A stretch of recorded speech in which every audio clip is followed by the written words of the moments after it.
வணக்கம். செய்திகளோடு மீண்டும் சந்திக்கின்றோம். நாளைய தினம் இலங்கையில பொது தேர்தல் இடம்பெறப் போகின்றது. இந்த சூழ்நிலையில நாடளாவிய ரீதியில் பொது தேர்தலுக்கான அனைத்து நடவடிக்கைகளும் தற்போது பூர்த்தியாக இருப்பதாக தேர்தல்கள் ஆணைக்குழு சொல்லியிருக்கின்றது.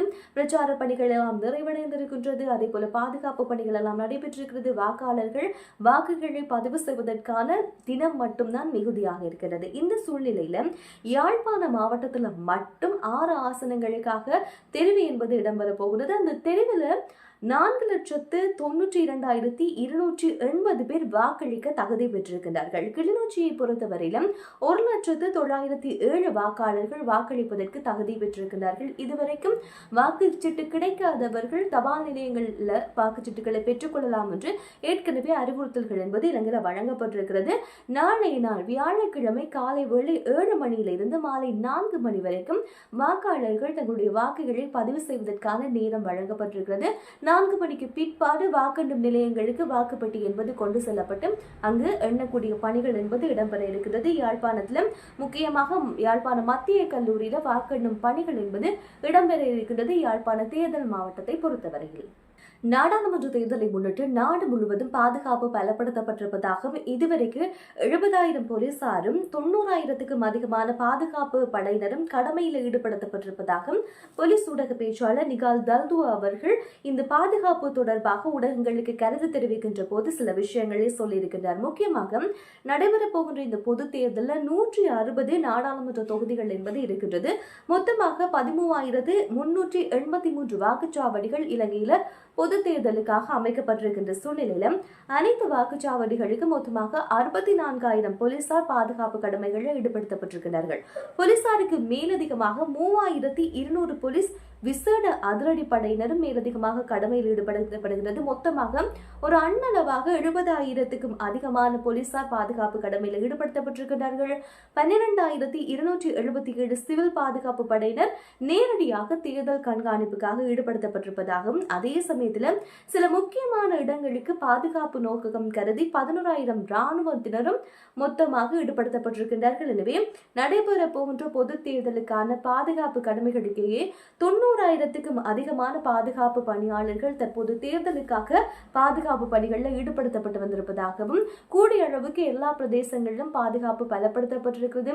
ஏதேனும் சிக்கல் ஏற்படுகின்ற பட்சத்தில் அதுக்கேற்றது போல செயற்படுவதற்கான நடவடிக்கைகளும் ஆயத்தத்தின் நிலையில் இருப்பதாக நிகால் தல்து அவர்கள் விளக்கம் அளித்திருக்கிறார். அதே போல இதுவரைக்கும் இல்லாத அளவுக்கு தேர்தல் காலப்பகுதி என்பது சுமூகமான நிலையில் போய்கொண்டிருப்பதாகவும் அவர் ஊடகத்துக்கு கருத்து சொல்லியிருக்கிறார்.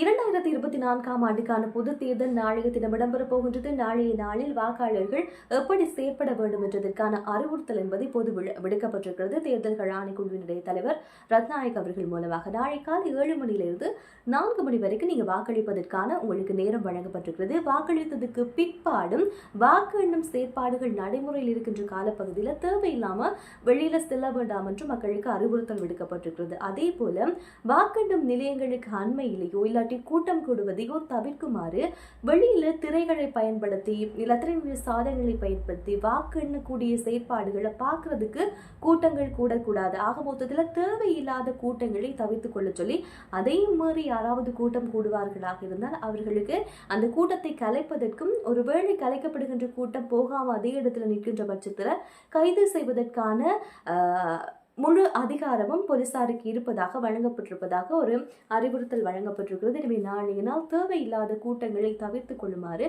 தேர்தல்கள் ஆணைக்குழு பொதுமக்களிடம் வேண்டுகோள் ஒன்றையும் விடுத்திருக்கின்றார்கள்.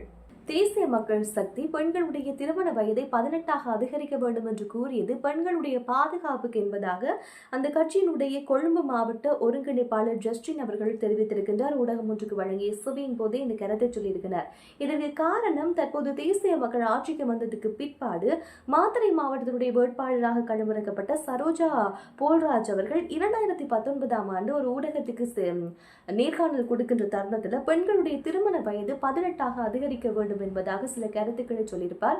அந்த கருத்துக்களை பெண்களுடைய உரிமைகளை பாதுகாப்பதற்காகத்தான் அவர் சொல்லியிருந்தார். ஆனால் அந்த கருத்தை இனவாதத்தை தூண்டுகின்ற வகையில சில பேர் பிரச்சாரங்கள்ல பயன்படுத்தி இருப்பதாகவும், முக்கியமாக இப்போது இதை பயன்படுத்தியதற்கு காரணம் இஸ்லாமியர் மத்தியில மிகப்பெரிய ஒரு சலசலப்பை ஏற்படுத்துவதற்காக செய்த ஒரு சில விஷயங்களாக அது தாங்கள் பார்ப்பதாகவும், அப்படியான செயற்பாடுகளிலே அதே போல சென்ற ஆட்சியாளர்களை பொறுத்தவரையில இனவாதம் சார்ந்திருக்கின்ற விஷயங்களை பரப்பித்தான் ஆட்சிக்கு வந்திருந்தார்கள். அது இப்போ இருக்கிற காலப்பகுதியில், முக்கியமாக தங்களுடைய ஆட்சி காலத்துல அதுக்கு வாய்ப்பில்லை என்பது போல பல விடயங்களே சொல்லியிருக்கிறார். எனவே நாளை நாள் தேர்தல் என்பது இடம்பெறப் போகிறது. எனவே தேர்தலுக்கான பணிகள் எல்லாம் பூர்த்தி அடைந்திருக்கின்றது. எனவே இந்த காலப்பகுதி என்பது இலங்கை மக்களுக்கு முக்கியமான ஒரு காலப்பகுதியாக இருக்கிறது.